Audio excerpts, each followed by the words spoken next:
Hello everyone, welcome to easy academic solution. তো আশা করছি তোমরা সবাই অনেক বেশি ভালো আছো।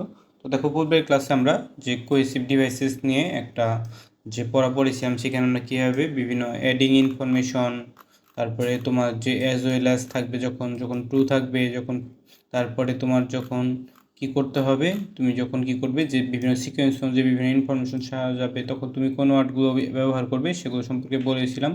তো আজকে আমরা মূলত শুরু করব তোমাদের যে এমফাসাইজিং যে ইনফরমেশন পার্টটা আছে এটা থেকে। তো তোমরা যারা নতুন আছো এবং এখন যারা এই চ্যানেলটিকে সাবস্ক্রাইব করনি, দ্রুত সাবস্ক্রাইব করে নাও। তো চলো শুরু করা যাক। তো দেখো, আমরা কিন্তু এই যে পর্যন্ত পড়েছিলাম গত ক্লাসে। তো এমফাসাইজিং ইনফরমেশন, অর্থাৎ তুমি একটা তথ্যকে যদি গুরুত্ব সহকারে বোঝাতে চাও, তখন তুমি কোন ওয়ার্ডগুলো ব্যবহার করবে সেটার জন্যই মূলত আমাদের এই সেকেন্ড ক্লাসটা, এই কোহেসিভ ডিভাইস নিয়ে। তো তোমরা যারা অষ্টম শ্রেণীর শিক্ষার্থী আছে, তোমাদের কিন্তু এই কোহেসিভ ডিভাইসটা বার্ষিক পরীক্ষায় থাকবে।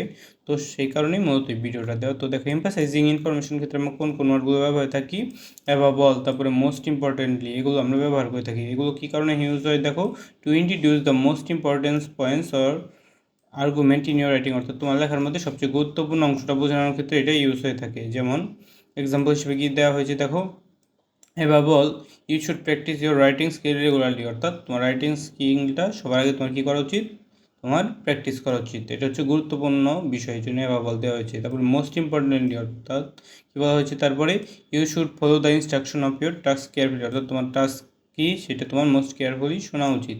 এই জন্য আমরা এটা মোস্ট ইম্পর্টেন্টলি দিয়েছি।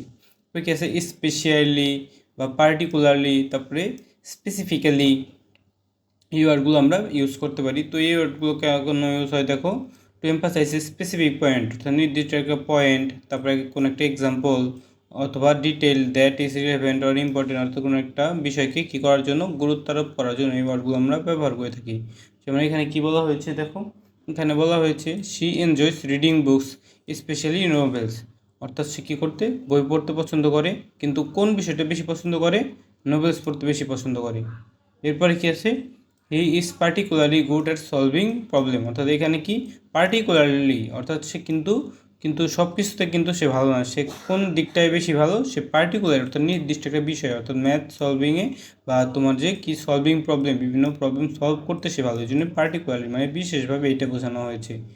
দে specifically asked for your opinion, অর্থাৎ তারা কী করেছে, স্পেসিফিক্যালি মানে সুনির্দিষ্টভাবে তোমার মতামত জানতে চেয়েছে, এই জন্য আমরা এখানে ইউজ করেছি কি স্পেসিফিক্যালি। ঠিক আছে, এরপরে কি আছে দেখো, ইনডিড, ইনফ্যাক্ট, অ্যাকচুয়ালি, এগুলো আমরা কখন ইউজ করি, to emphasise a point that is true or surprising, অর্থাৎ একটা যে কোনো একটা পয়েন্ট যেটি কিন্তু সত্য অথবা সারপ্রাইজিং, সেগুলো বোঝাতে আমরা এই ওয়ার্ডগুলো ব্যবহার করে থাকি। They are usually use at the beginning or in middle of a sentence, অর্থাৎ এগুলো বাক্যের যে মিডলে অথবা শুরুতে ব্যবহার করে থাকি। যেমন এক্সাম্পল হিসেবে কি বলা হয়েছে, indeed he is one of the best writer in the world, অর্থাৎ এটি কিন্তু সন্দেহ নেই, ইনডিড মানে হচ্ছে কি নিঃসন্দেহে সে কিন্তু কি, সে বিশ্বের সবচেয়ে সেরা লেখক। তবে she is smart, in fact she has a PhD in physics, অর্থাৎ সে অনেক স্মার্ট। তারপরে ইনফ্যাক্ট মানে অধিকন্তু তার কি আছে, তার কিন্তু পিএইচডি আছে ফিজিক্সে।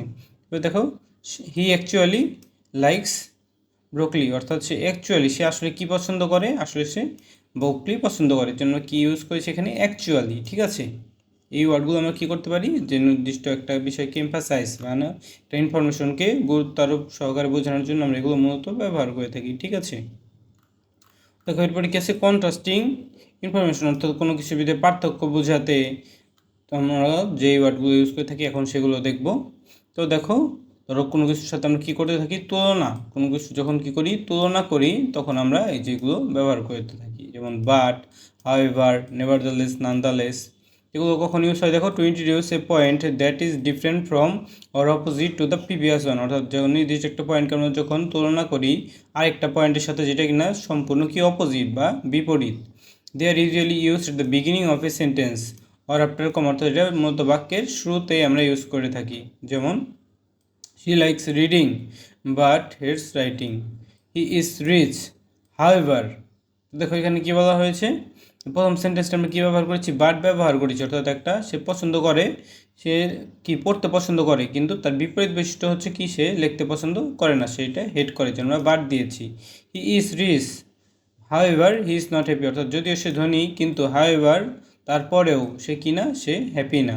ঠিক আছে, এই জন্য আমরা ইউজ করছি কি হাউএভার। এগুলো আমরা বিপরীত বৈশিষ্ট্য তুলনা করার ক্ষেত্রে আমরা এই যে এই 4টা ওয়ার্ড ব্যবহার করে থাকি।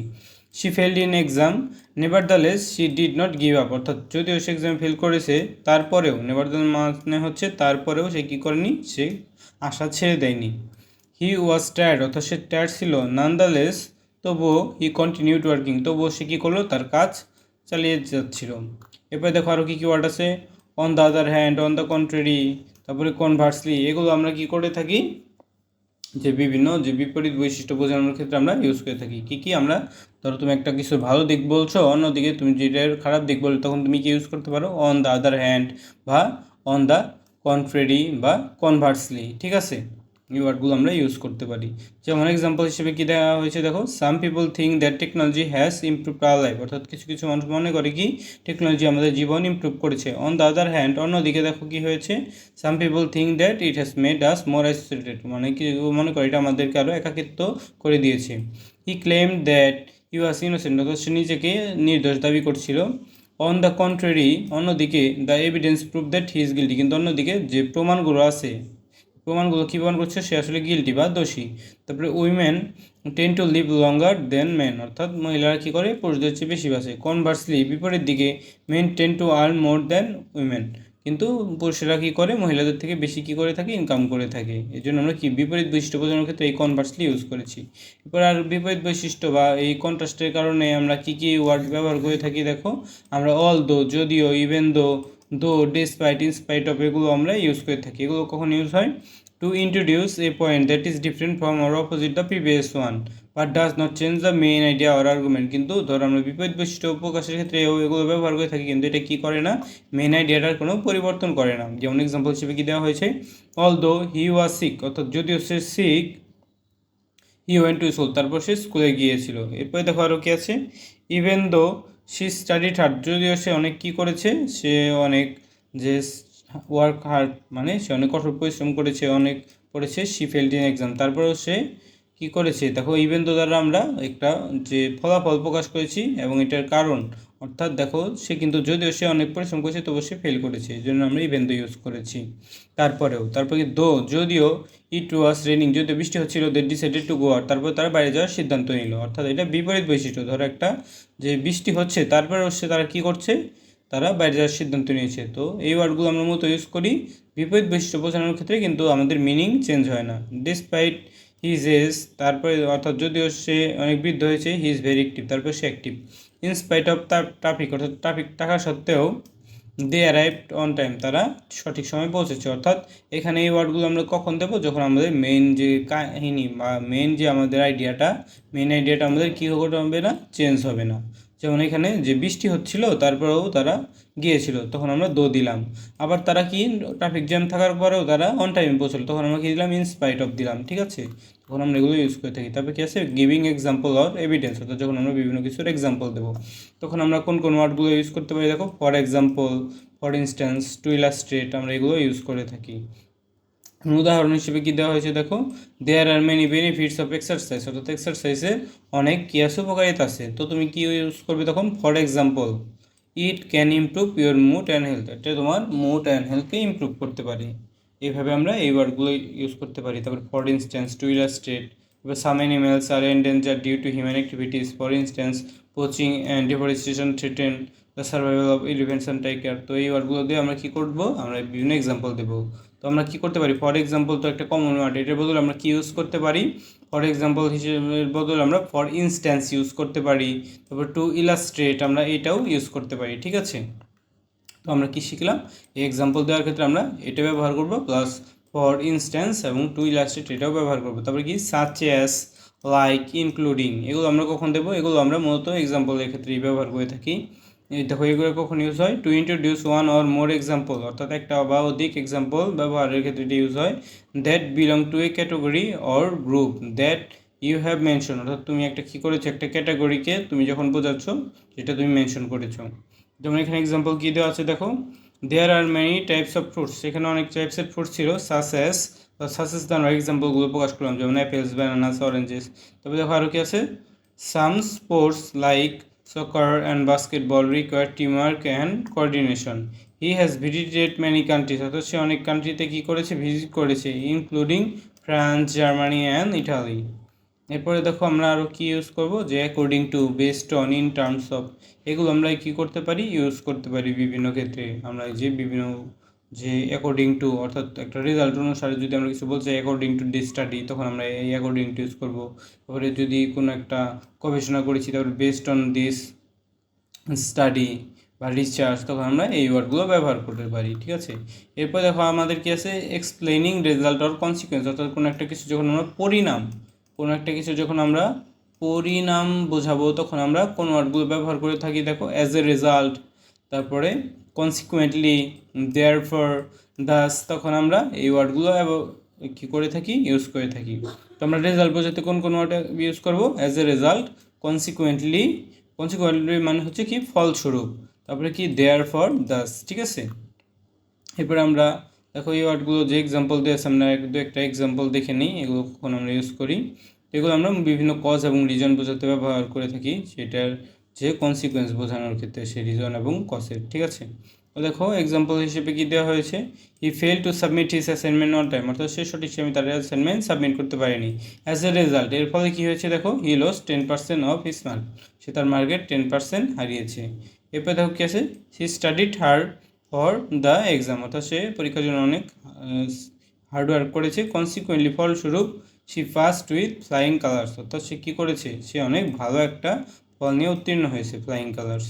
তো দেখো এরকম করে আমরা কী করে থাকি, এই ওয়ার্ডগুলো ইউজ করে থাকি। এবার দেখো কী আছে, they did not have enough money to buy food, অর্থাৎ তাদের কাছে পর্যাপ্ত টাকা নেই খাবার কেনার জন্য। দেয়ার পর, এর ফলে তারা কী করছে, they had to borrow from their neighbour, এরপরে তারা কী করছে, যাদের যে নেইবার বা প্রতিবেশীর কাছে খাবার ধার করছে। এরপরে দেখো কিওয়ার্ড আছে, for this reason, because of this, that is Y, অর্থাৎ এগুলো আমরা কখন ইউজ করি, কোনো একটা কিছুর কারণ বোঝাতে গিয়ে, অর্থাৎ কোনো একটা ঘটনা ঘটেছে এবং সেই ঘটনার ফলে যেই ফলটা আমরা দেখতে পাচ্ছি, তখন সেটা বোঝানোর ক্ষেত্রে, সেই ফলটা বোঝানোর ক্ষেত্রে আমরা এই ওয়ার্ডগুলো ইউজ করে থাকি। যেমন দেখো কী বলা হয়েছে, it is use to introduce a result, একটা রেজাল্ট বা কনসিকুয়েন্স বোঝানোর ক্ষেত্রে আমরা এই ওয়ার্ডগুলো ইউজ করে থাকি। যেমন এক্সাম্পল হিসেবে কী দেওয়া হয়েছে, হি ওয়াজ অ্যালার্জিক টু পিনাটস, অর্থাৎ তার বাদামের প্রতি যে তার কাছে একটা অ্যালার্জি আছে, ফর দিস সিজন, এই কারণে হি অ্যাভয়েড ইটিং দেম, এই কারণে কী করে, ফলস্বরূপ এর কারণে সে সেগুলো খায় না। তারপরে আরও কী আছে দেখো, she was very tired after working all day, অর্থাৎ সে সারাদিন পরিশ্রম করে টায়ার্ড হয়ে গিয়েছিল, বিকজ অফ দিস, এর ফলে she fell asleep on the couch, অর্থাৎ এরপরে সে কী করেছে, তাড়াতাড়ি ঘুমিয়ে পড়েছিল। ঠিক আছে, এরপরে দেখো কী আছে, সো দেন, অর্থাৎ সো দেন আমরা কখন ইউজ করবো, দেখো this can be use to introduce a result or consequence that follows from a cause or reason that you have mention, তো তুমি একটা দেখো কারণ ইউজ করেছো, তখন তুমি কারণটা বোঝানোর ক্ষেত্রে যে কী হলো, তখন সেটা তুমি এইগুলো ইউজ করবে।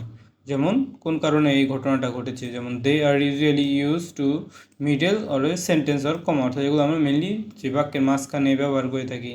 তো দেখো বা কমার পরে, তো দেখো এখানে বলা হয়েছে হি ফরগেট হিজ কি, অর্থাৎ সে তার চাবি আনতে ভুলে গেছে। সো, তো এখন আমরা এখানে কী ব্যবহার করছি, so he had to break the door, এরপরে তার কী করা হয়েছে, তার যে দরজাটা ভাঙতে হয়েছে। তো এখানে কিন্তু আমরা অ্যাজ এ রেজাল্ট ইউজ করতে পারতাম না, কারণ এখানে বাক্যের মাঝখানে, তো বাক্যের মাঝখানে আমরা এই ছোটো একটা ওয়ার্ড সো ইউজ করব। এরপর কী আছে, শি ওয়াজ হাংরি, সে অনেক ক্ষুধার্ত ছিল, তো এখানে আমাদের ফাঁকা স্থান থাকবে, she order A pizza, say pizza অর্জন করে, কিসের জন্য, দেন, অর্থাৎ সে হাংরি ছিল, তখন সে কী করলো, তো এই দেনের মানে হচ্ছে কি তখন, তখন সে কী করলো, কোনো উপায় না পেয়ে সে খাবারটা অর্ডার করলো। ঠিক আছে, তখন আমরা এখানে কি ইউজ করবো, দেন। আর এখানে যে ফলস্বরূপ সে কী করবে, তখন আমরা সো ইউজ করব।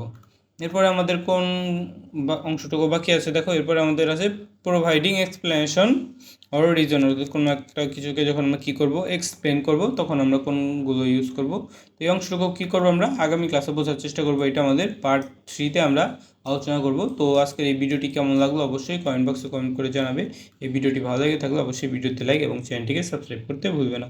ধন্যবাদ সবাইকে।